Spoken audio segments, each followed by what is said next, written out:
Welcome to my channel where we discuss everything and all things politics, economy, and development in Nigeria and around the world. There is a trending story that I want us to talk about. It is this trending story that the Nigerian House of Representatives has asked the Canadian government to prosecute Nigerian threatening Yoruba Benin people with poison. According to the report, the House of Representatives has written to the Canadian government urging it to investigate and prosecute Amaka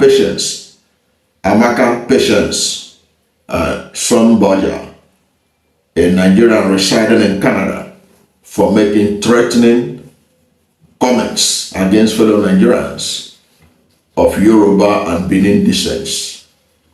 In a video clip that started trending on X.com, a woman's voice was heard making anti-Yoruba comments during a virtual meeting on TikTok. The woman, who claimed to be a resident of Ontario, Canada, vowed to take poisonous substances to her workplace and harm any Yoruba or Benin person she came across. She claimed her comments were in response to the hate against the Igbo. In a letter signed by Biodun Omoleye and Tochukwu Chinedu Oke, the federal lawmakers expressed concern over Sonnberger's inflammatory statements, which they say constitute a direct threat to the lives and safety of millions of Nigerians. The letter read in part, on behalf of the Nigeria-Canada Parliamentary Friendship Group and the House Committee on Diaspora Matters, we are writing to express our deep concern regarding the actions of Ms. Amaka Sonnberger, a Nigerian citizen residing in Canada. Ms. Sonnberger has recently been recorded making inflammatory statements that incite violence against the Yoruba and Edo ethnic groups in Nigeria, including advocating the poisoning of food and water supply to achieve their mass genocide. Ms. Sonnberger's recorded statements constitute a direct threat to the lives and safety of millions of Nigerians. Her incitement to violence and call for genocide through poisoning are not only deeply troubling, but also represent a clear violation of multiple international, Canadian, and Ontario laws. Such rhetoric is dangerous and has the potential to incite real-world violence both in Nigeria and within the Nigerian diaspora. The letter added, in light of the seriousness of these violations, we respectfully request the following actions: investigation.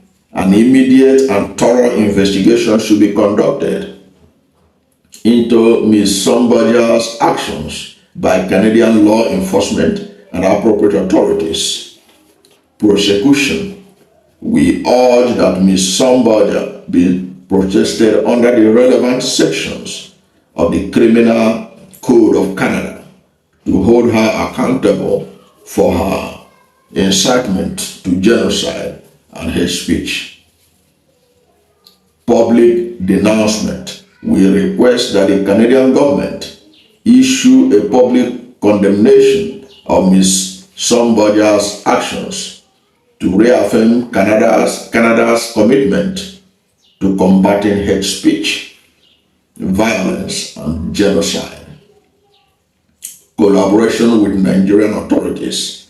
We also request that Canadian authorities collaborate with Nigerian authorities to prevent any potential escalation of violence as a result of Ms. Sonnberger's incitement, and to ensure that justice is served.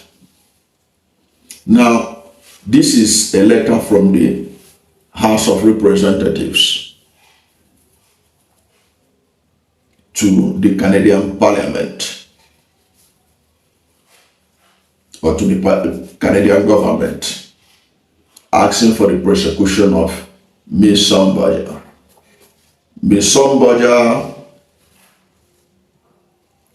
trended recently because of her video. But what she said, while it is condemnable, the reaction of the Senate, of the House of Reps to the matter is a bit funny. Why is it funny? Because they are directing the Canadian government to do what they failed to tell Nigerian government to do in Nigeria here. That's why it sounds hypocritical. Now, as someone who operates in the media space, I was shocked that the House of Representatives has suddenly woke up from their slumber. Because I recall vividly that the House of Representatives were silent when some group of Yorubas, presumably, embarked on the campaign that Igbo must go. The House of Representatives of Nigeria has never been on record for calling for the arrest and prosecution of these campaigners. If they have done so, I would have been aware, because I operate on the media space. But I didn't see anything like that. The only thing relating to the National Assembly addressing the matter of Igbo must go hashtag or campaign was a statement by the Southeast Caucus of the National Assembly. Now, when you talk about Southeast Caucus, it's not like those that you can see that the House of Reps that wrote to the Canadian government is cut across Nigeria, the whole country, literally. Okay? But the Southeast lawmakers were the only people that reacted to that Igbo must go hashtag. The caucus of the House, the caucus of the National Assembly, the Southeast caucus of the National Assembly, made up of the House of Reps and the Senate, they issued a statement calling on the Inspector General of Police to arrest and prosecute those inciting the Igbo must go campaign in the Southwest. They were the only one that spoke, and they spoke for Southeast lawmakers in the National Assembly. That matter was not weighty enough for the whole of the National Assembly to weigh into the matter and write strongly worded letter to President Bola Ahmed Tinubu, the Commander-in-Chief of the Armed Forces of the Federal Republic of Nigeria, to ensure that those who embarked on that campaign are fished out, prosecuted as the law demands. They did not do that. That's why, when you look at the National Assembly in Nigeria, you ask yourself, whose interests are they protecting? Whose interests? I'm even much more disappointed with those of them who are elected under Labour Party, who never dreamt in their life that they will be in the National Assembly, for not even allowing their own voice, even if it is the only voice, the lonely voice in the wilderness, to speak out. They kept mute. They didn't speak out. In the case of Igbo must go hashtag, it was only Southeast lawmakers Ordinarily, they ought to speak out when the lives of their people are under threat. But it's not supposed to be so. It's supposed to be the National Assembly saying enough is enough. We can't take this in a democracy. We can't take this in a country if truly we want one Nigeria. And that our one Nigeria, our mountain of one Nigeria is not just a mere lip service to get whatever we can get from the national treasury.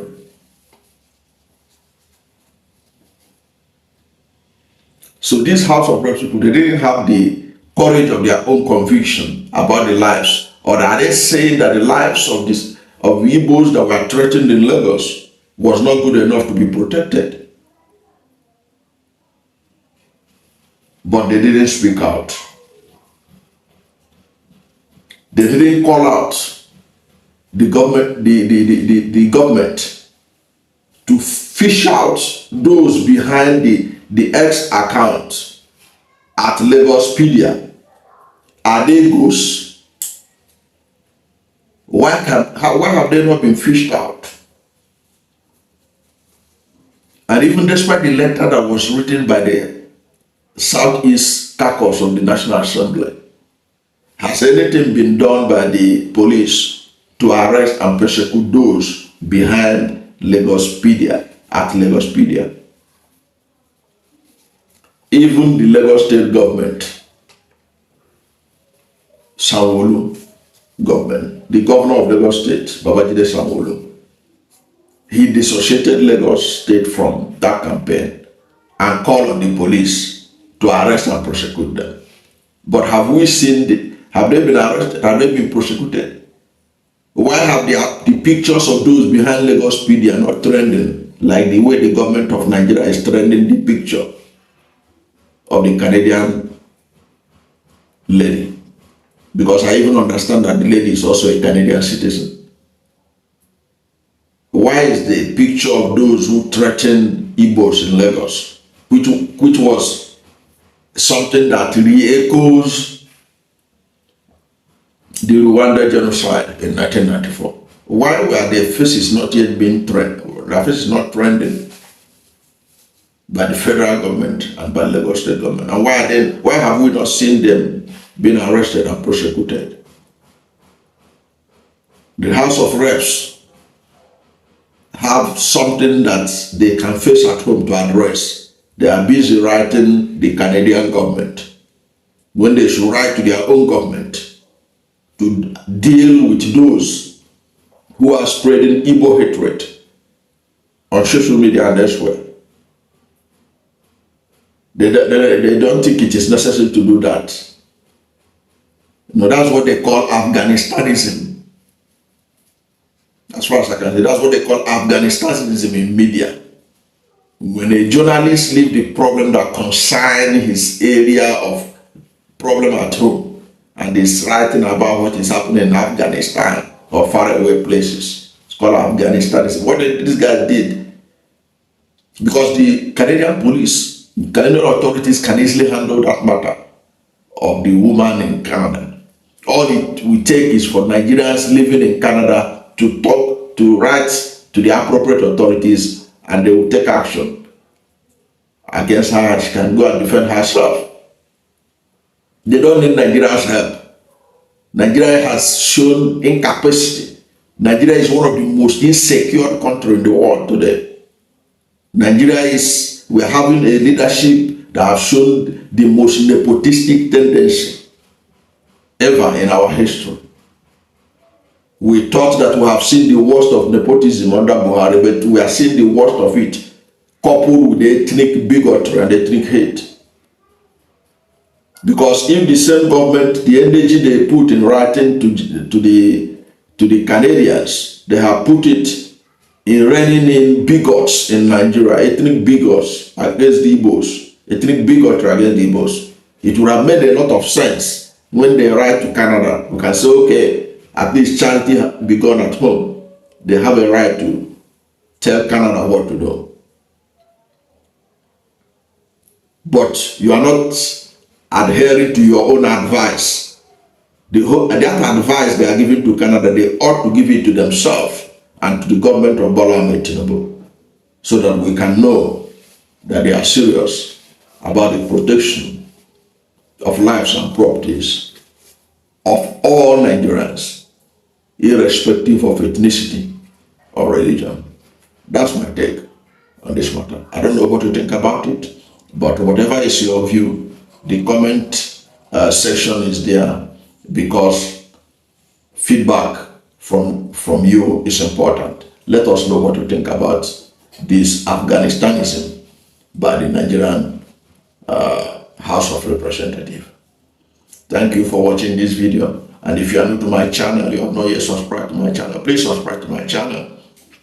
Hit the subscription button, hit the notification bell. When you subscribe to my channel and hit the notification bell, anytime I have a new video, you'll be among the first to know. God bless you. And please don't forget to like this video, because when you like it, God will rank it high and recommend it for more people. Thank you, and God bless you and yours.